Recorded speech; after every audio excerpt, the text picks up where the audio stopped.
Welcome back to Behind the Scenes of the Waltons. I have been asked whether the Waltons ever did a Halloween episode, which we didn't really. So seeing as how we are right here at Halloween, I thought I would pick the episode that to me most exemplifies what could be considered the Halloween spirit. A little bit spooky, a little bit creepy, a little bit unusual.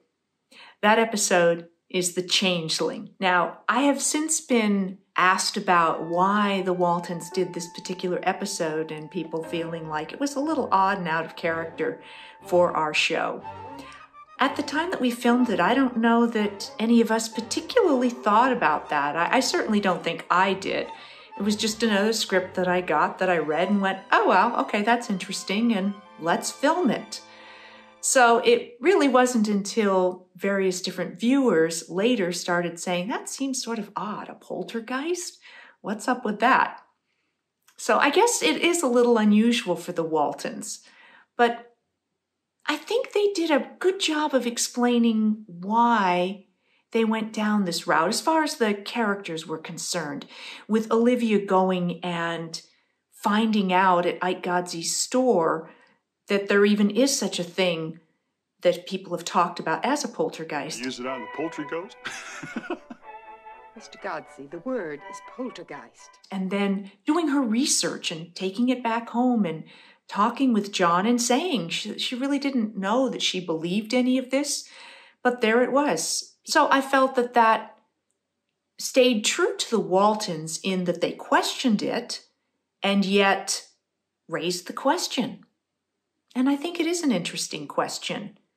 There are a lot of things that perhaps exist that we can't prove. Does that automatically mean they're not true or they don't exist?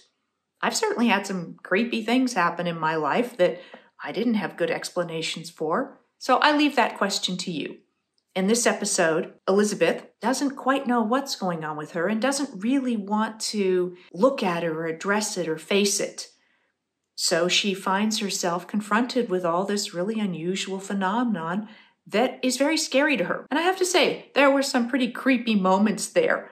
I don't typically think of the Waltons as having scary moments, and yet I found myself jump once or twice when I was rewatching the episode. When Elizabeth puts her foot on that stone and it slides under the bed, I jumped. And then that creepy Raggedy Ann doll, that was just plain scary. I don't know that I ever had a Raggedy Ann doll, and I don't know that I would want one after that. It was unusual for the Waltons to have any sort of special effects in the episodes. That was a pretty rare occurrence. So here with the piano playing itself, the chair jumping up and down, the vase falling off of the mantle, those were kind of different elements for us to deal with. I don't really remember how they shot them, how much of it was live and how much of it was just done in editing and post-production. But looking at the episode, I'm like, wow, I don't remember how they made the chair dance. So kind of cool for the Waltons. The episode also touched on the relationship between Elizabeth and her best friend, Amy Godsey, played by Rachel Longacre.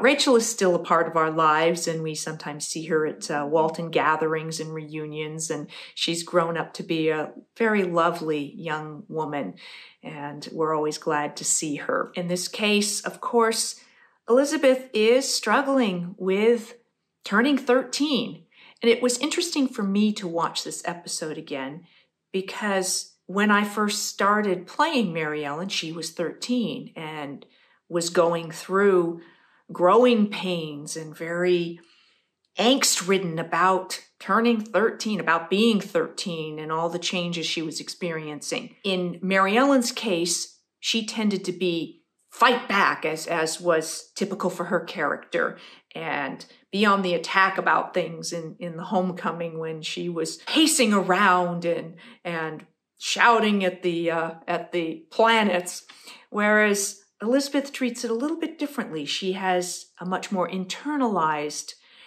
response to what she is experiencing. The producers, writers dealt with Elizabeth turning 13 differently than they had dealt with Mary Ellen, which I think was very smart because each of us was very different characters. Neither one of us particularly confided in our parents at that point, and I appreciated the parents struggling with how to help her.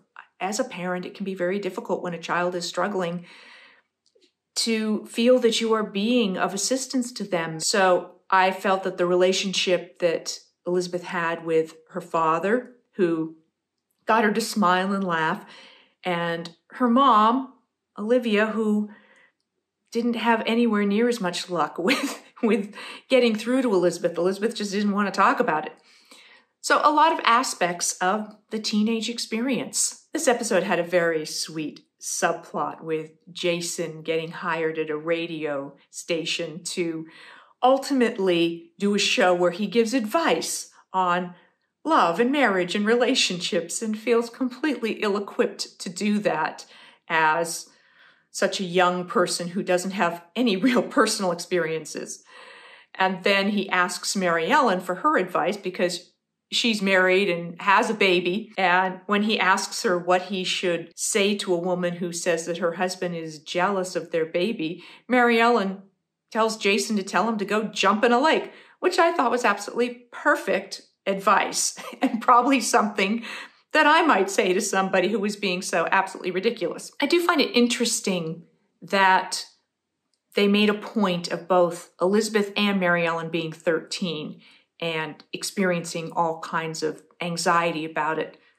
Personally, I don't remember 13 being any particular big deal. I don't recall going through anything like growing pains, but then I started working full-time when I was 13. So maybe that made a difference in my environment because I had something on a broader scope to be focused on. I had adult responsibilities, having to learn my character, do my homework, learn my lines, be on time, work long hours. Perhaps that is a good solution for some young people. I'm sure it's not right for everybody. Seemed to work for me. As far as birthdays went, we did celebrate birthdays on the set. I remember specifically because Jon Walmsley and I have birthdays only a few days apart, we would frequently share a birthday celebration. They would have a cake and sing happy birthday to both of us at the same time. I remember one time when I was a little miffed about that. I felt like I wanted my own birthday celebration. I didn't want to have to share it with Jon, much as I love Jon. It's like, why can't I have my own birthday? And I could relate to my own brother, whose birthday is December 29th, and he always felt that he wanted a separate celebration from Christmas and his birthday, and he hated when people gave him a combined birthday and Christmas present. So I've always made a point of celebrating those two events separately for my brother. So that's what I have for you today on the episode The Changeling. And this is my little tribute to Halloween segment here. So I hope you have a wonderful Halloween. It's a little bit different here this year. I don't know if where you are, the kids are able to go out and go trick-or-treating. Where I am, they're kind of shutting that down. If you celebrate Halloween, let's help each other celebrate these various different holidays in unique and special ways. And I'll see you next time on more Behind the Scenes of the Waltons. If you're enjoying, please like and subscribe, hit the notification button, and I look forward to seeing you next time. Thanks for watching.